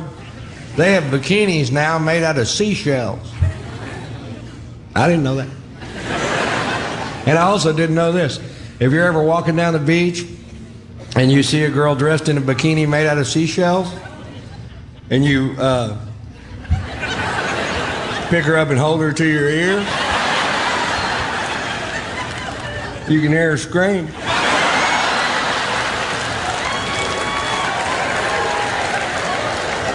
Who'd have thunk it? I thought I'd hear the ocean, but not over that woman. Hush, ma'am. She was a wiggler.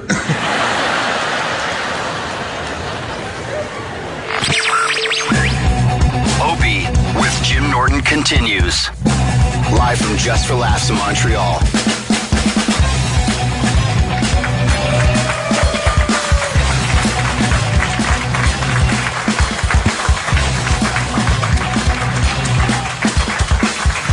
Opie has returned. I panicked for a second. I'm like, oh Christ, did he send out a tweet and they sent him home? I just panicked because I got lost back there. Dude, it's fucking in the kitchen area to go to the bathroom? Like, yeah, it's like a maze. Yeah, it's fucking, I walked by Sirhan. Right. I think I just ran into Don Rickles on the way back here. How did Sirhan in a kitchen get nothing from this? They're too busy. They're too busy tweeting. That's why. That's a great line. That's a good one. It was, I got lost back. The Holy bathroom shit. is- I'd rather go out here and mix with the people. Opie kind of likes, to go to the No, I'll bathroom. by go himself. that way. Is there a bathroom that way? Right outside. Jeez, what the fuck am I doing? I don't know. I like to be mysterious. How's our tequila? Is it holding up? Yeah, but I think we're due. I think Yeah. we got to do a little more damage. Fluffy would be very upset. Yeah, Fluffy is. Does anybody else want any? Oh, look, more that's people. unbelievable. Don't forget, he has a movie. His comedy movie comes out tonight. What's it called? Fluffin'? It's called Fluffernutter. What's it? Fluffy. Fluffy or something. Fluffy Sam, the pick it movie. like that. Fluffy the movie, right? Fluffy the movie. Our new friend. Gabriel, What's up, yeah. Sam? 90 minutes. Just saying hi, Sam. Hi, how are you? You want a shot of tequila? No, I'm good. I'm You sure? I'm on the job. Oh, and I'd love to see Sam drunk. Watch all those confessions come out. My fucking mother's overbearing. I saw him drink once. We've known each other, what, 10 years about? Yeah. He drank at my wedding out of a shoe. Out of a shoe? Yeah, Really? It's, What happened? it's a huge tradition. We take the worst, smelliest shoe at a wedding and just start pouring beer in it, and everyone takes turns drinking out of it. Who started that? My grandma. That's for real. Old Grandma Stinkfoot. Grandma. We started with her shoe back in the that's day. great. That'd be great. She's Dudley no longer Moore. with us, but it was Grandma's shoe that we passed around and drank beer and tequila and all sorts of stuff. And I saw Sam. He was like, he followed family tradition that day. I didn't want to disrespect the tradition. That was nice. That's nice. Good man. Is he a happy drunk or is he? He had angry? one sip. There's a sip out of a shoe. He had a sip. Oh. Yeah, I'm trying to start a tradition like that in my family where everybody takes a drink, but it's out of my balls. Right back to where Jim Norton should be. Line up for that keynote. Gonna learn a lot today.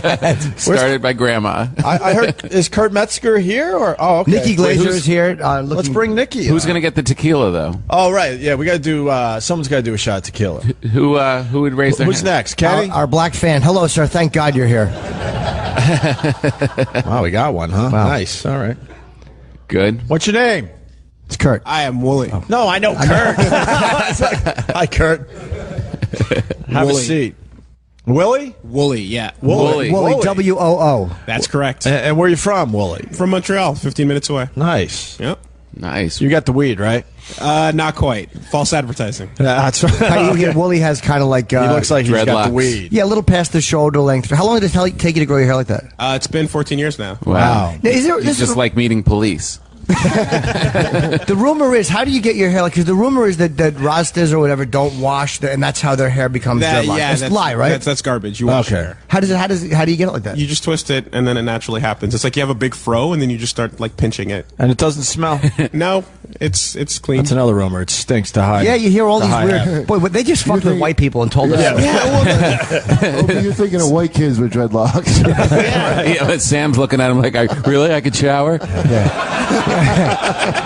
What do you do for a living, Wooly? I'm like a YouTube personality type. Are you really? Yeah. What's your channel? It's called Two Best Friends Play.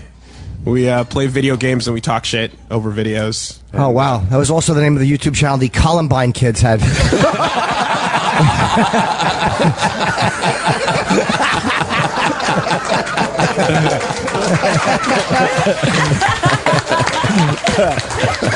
Wow. And how many views?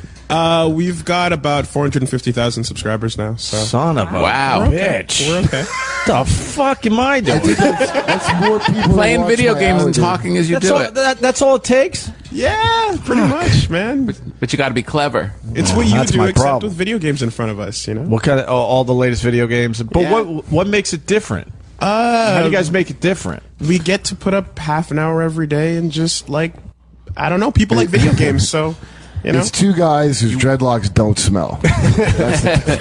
Kurt Metzger and Nikki Yes, Glaser are here, by the way. are on the Just couch. people, so thank you guys. Hi. That's the makeout couch, by the way. So.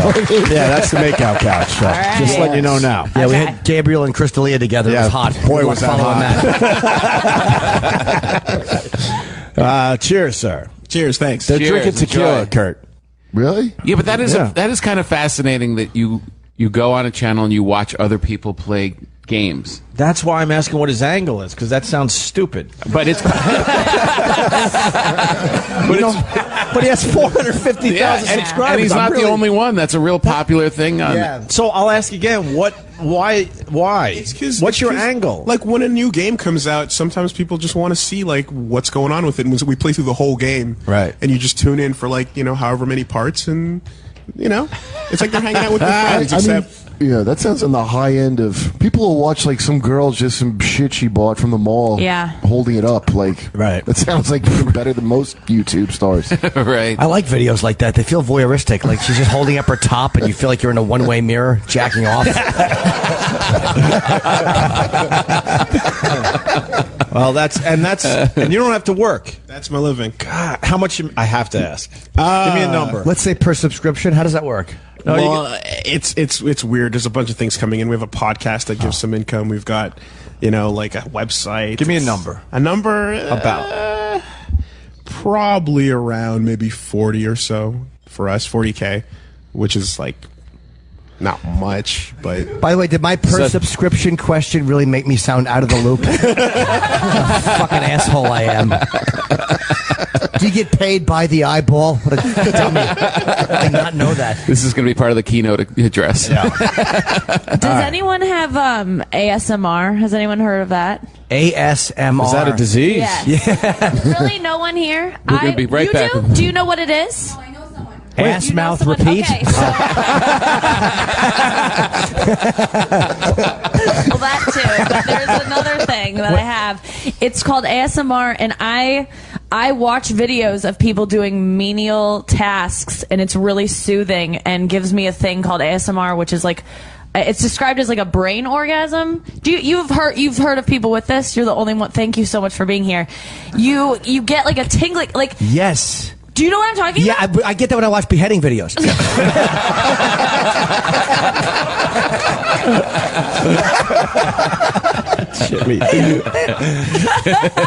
It's so weird. It is I one still of the don't weirdest understand things this. What happens? So it's a thing that I've had since I was a kid. Like if I was getting my hair cut or someone was helping me with my homework and was like being very gentle and like talking to me like this and just like touching my hair or something, I would get this sensation in my like down my spine, this tingly feeling that felt like it's not sexual, but it feels really calming.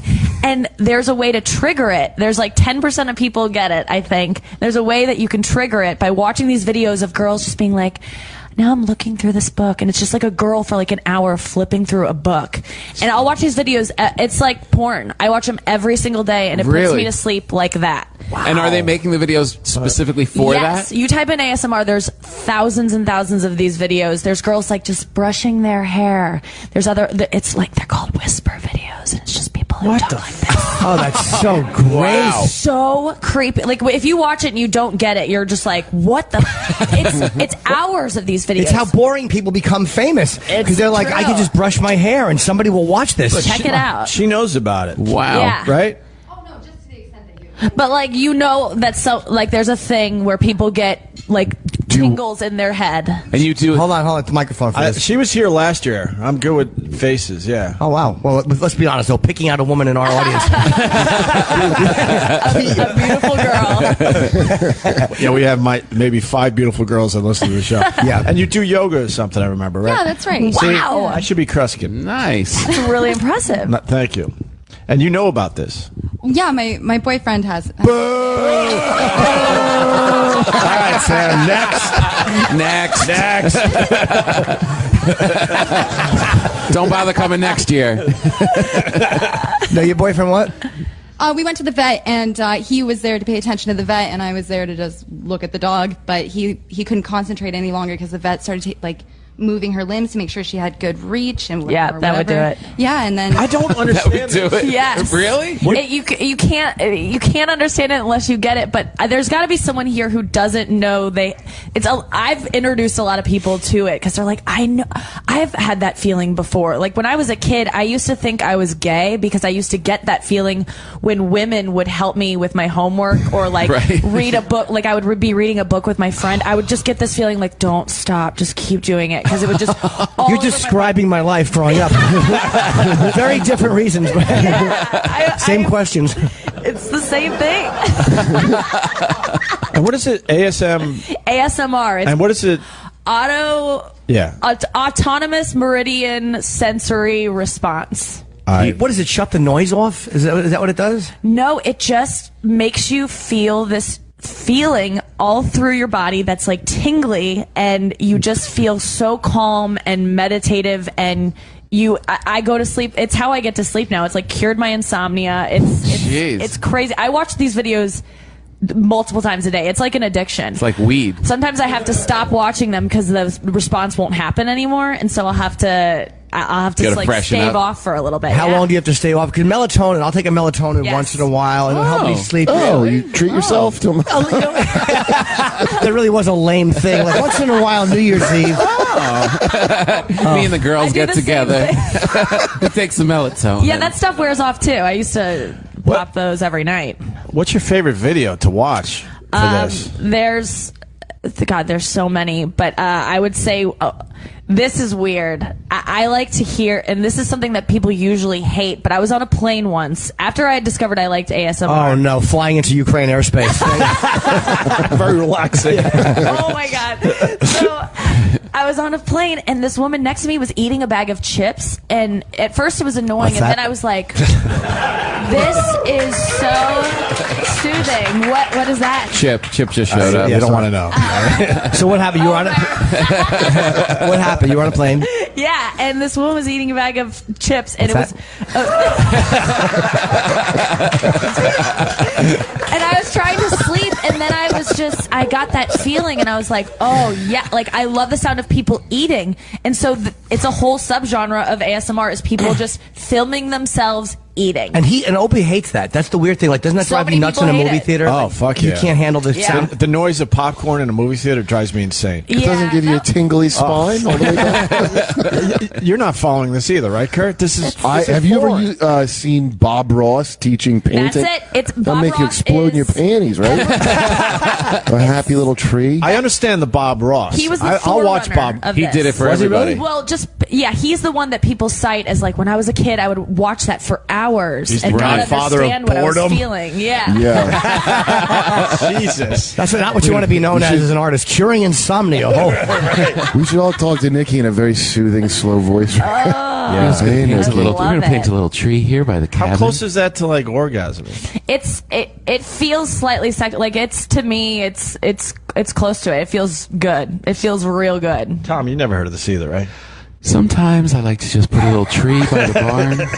And no, I haven't. But when she's describing it, I just picture everyone in your audience going to these videos today and then whacking off to it. It can be sexual.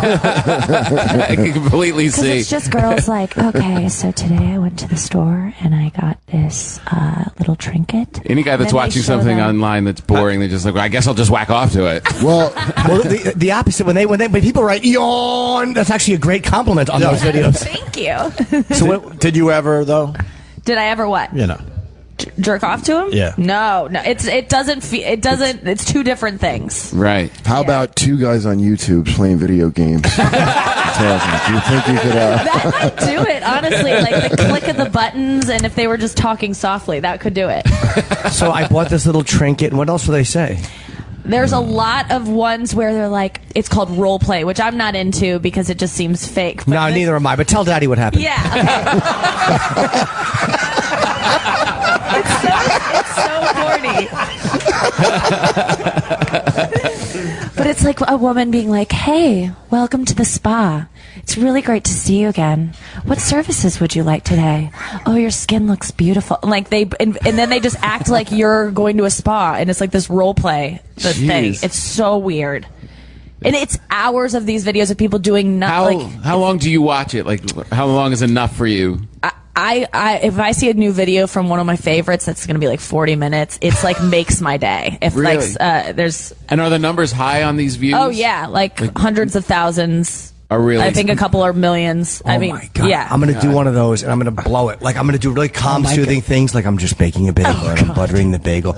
I'm going to wait like 8 minutes in, and I'm just going to make some kind of an obnoxious... Oh, God.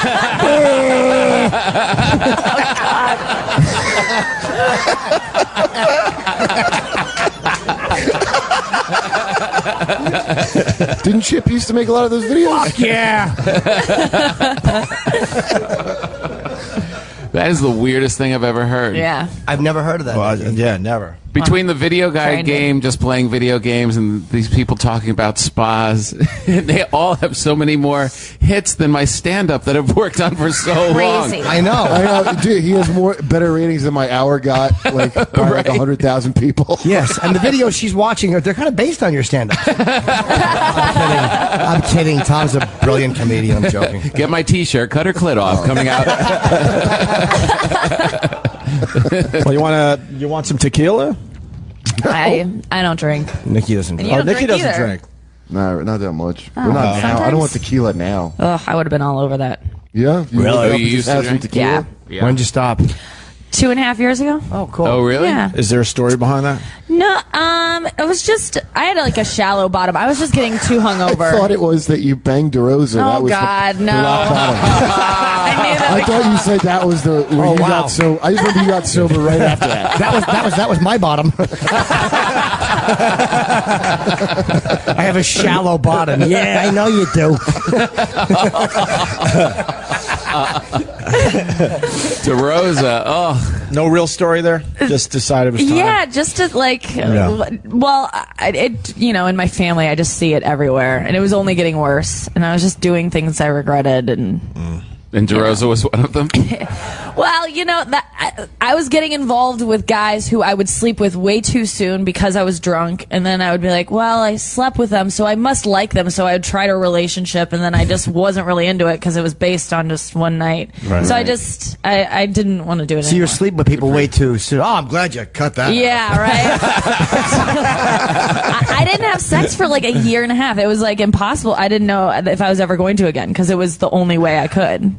And then Really? some guy came in and said, "This is how I brush my teeth, up and down." And then I was sleeping. Yes. And this is me putting the condom on. And this is me slipping it off as soon as you turn around.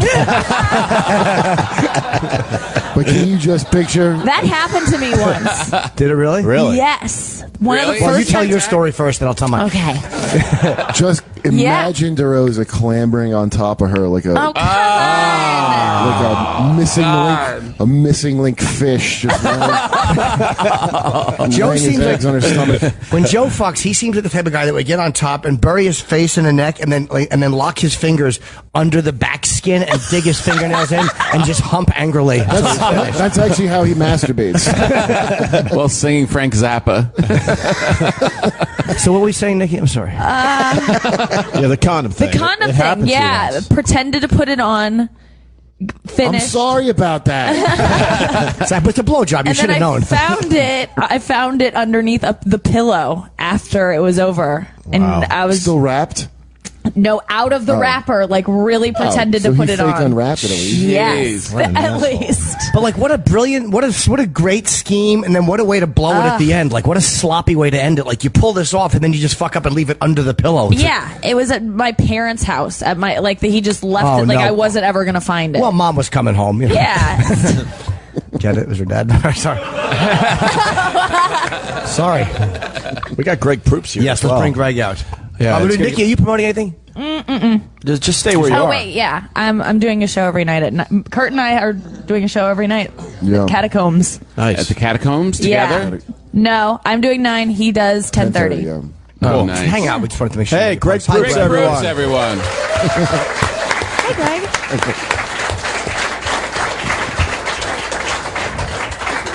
We haven't seen you in a while, sir. How Hey, are you? Greg. I'm good. I stood off mic. I'm good. Wait, we got to get a mic You on. look well. Yeah. I'll take that one. There you go. You know Kurt Metzger and Nikki Glaser.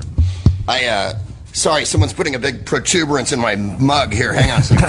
Hi, guys. No. Hi, Greg. You've never met before. I don't think so, no. Have we met? Yeah. I met you at Laughing Skull one time. In, I'm Atlanta. really shallow. I have to be told about I it would 1,000 never times. expect you to remember. We worked together at Comedy Works in Denver. Oh, of course. Yeah. He remembers the club. Como ça va? That's why in the business people always say, "Hey, it's good to see you." Like we don't ever want to say Yeah. "good to meet you" because we don't know if we've met somebody before. At least Absolutely. you were honest. At least you And were. I do it all the time too, right? Like people, I'll go hi, and people are like, all right. It's embarrassing. Nikki watches very boring videos on YouTube. What kind? Very boring ones. I bet Greg's heard of it. AS what? I thought you said MR? hairy porn for a second. I was like, That I've gotten into a little bit. ASMR. Have you heard of it, Greg? No. No one has. It's so. What is it's it? so weird. bizarre. It's people triggering a response that a lot of us get where if someone's doing like a tiny task or like touching us gently or describing something to us, like it could be with this coffee cup, they could be like, this is my coffee cup. There's like a lot of tapping and just scratching, and they buy special mics for it, and it's just will be an hour of someone being like, this is a coffee cup and I'm just like gonna tap it, and you just watch it for an hour and you get this tingly feeling down your spine and then you fall asleep. It's so weird. It's so fucking What is weird. this called? ASMR. It's autonomous meridian something response. I forget.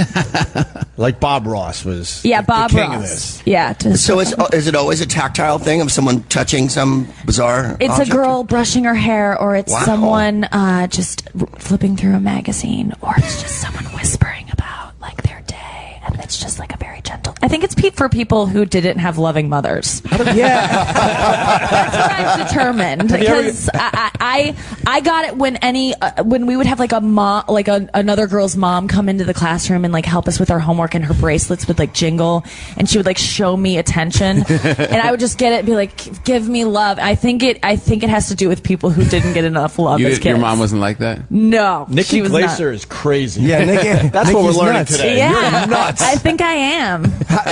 Have you ever made it to the end of one of these videos? How do they end? They're just like, okay, I'll see you next week. Oh, I hope this is relaxing for you. They all end the same way. Now I'm going to put the camera under the glass coffee table. And I'm going to climb up on top of it. Never actually gotten that far. What have you been up to, Greg? We haven't seen you in years. Nothing. I'm mostly largely retired. I live in Bimini now. Thank you, audience. Cocksuckers. I'm here at Montreal doing stand-up. I got my podcast, which I'm doing here on Saturday. I've been doing stand-up all week. Nice. I got a video called Live at Musso and Frank, if you want to buy it. That's a stand-up video. Finishing up a book, if you can believe that. The worst experience of my life, but there you are. You wrote a book. Is it murder or what? It was fun. I like the editing process. The hardest part is when I actually set out and said, okay, I'm going to write a book. Right. And then because I'm not disciplined. We're not disciplined people. We tend to just hate schedules and hate. But I was able to do it, and I loved having a finished book. Like, having a finished book was great, but getting there was a pain in the ass. Yeah. When it'll be finished, I'll breathe a huge sigh of relief. What's it about? About 100 pages. It's just, again, anytime. They're all just Jump getting right in, ASMR audience. from your. It's called The Smartest Man in the World. It's just all the junk I talk about on my podcast. So there's like funk music, baseball, history, shit like that. But writing it, like you say, I'm not. If you asked me to talk you the book, I could just tell it to you for a week. But to sit down and write the bloody thing, and then you realize that you have to write like with writing. You can't just write the way you talk because it would seem nonsensical. So that part has been driving me up a wall. Well, you talk your thing. Like, I find myself talking stuff into Siri, into the Notepad app, and believe it or not, then you email that to yourself, and you can open it in a document, and then you have so much shit. Oh, now wow. you just got to kind of go in and make corrections and adjustments, and pick up where it made mistakes on your voice. But it's a lot easier to get stuff on paper that Where way. were you 2 years ago when I started this? Well, I didn't do that for my books. It's this whole little stupid keynote thing. But I just kept talking into it because I couldn't sit down and write down. So I get a thought and just talk it into the mic. Right. That's what I should have done. Next time I'm going to do it that way, or the Steve Allen way. Just have a stenographer follow you around and just. Oh, is that what he did? Well, yeah, I think he spoke at a tape recorders and had people just copy it. Yeah. So anyway, I'm glad I'm doing it. It'll be fun, but it's not. It's a little excruciating at this point. The agita it's given me. You know what I mean? Yeah. It's the idea of working. Comedians, structured Yes. work is a pain in the ass. It really is. How's your book coming, Kurt? Very well. It's about spine tingling. Jimmy, tell me about books. I did an interview with like Glamour magazine or something, and they said, "What's your?" Thank you. That's the end of the story. What else? And they asked me what was like your favorite funny book, and I said your book, and and I wrote this little description of it, and they wrote me back and said, "We need another book because it's too gross." So they wouldn't put it in the magazine. They wouldn't put it in. Oh, you should have put Mein Kampf. They'd be like, all right, that's better. That's a little bit more I was so sad. But what was your second favorite book then? I put like a Jonathan Ames thing or something. All right, Jonathan's a good writer. Yeah. Similar like sexual stories, which is what I enjoyed about it. What did they say exactly about Jimmy's book? He's a perv. When they told you couldn't do it. They were like the cover was an issue. It was the one where you're getting What was the cover? It was me on a table with a big fat girl, like reaching her, like looking under at my. She would never laugh. It's like a fat positive image. Exactly, like the fat girl is laughing at me. It wasn't about mocking her. All right. Maybe it wasn't chic enough. Yeah, maybe it's probably some kind of a white trash image. I think. But those magazines, it's my idea. Funny, my dick. It really is garbage. But thank you, Nikki. Yeah. So what's going to be on your cover? Have you picked a cover yet? That's what we're going through right now, and that's why I can't sleep at night. They have a cover of me like reading a book with my eyebrow raised, but I look like a 750-year-old Navajo seer. You know what I mean? So my wife was like, "Could we have a better picture of you from the recent memory of man? One that you don't look like you've just met James Fenner."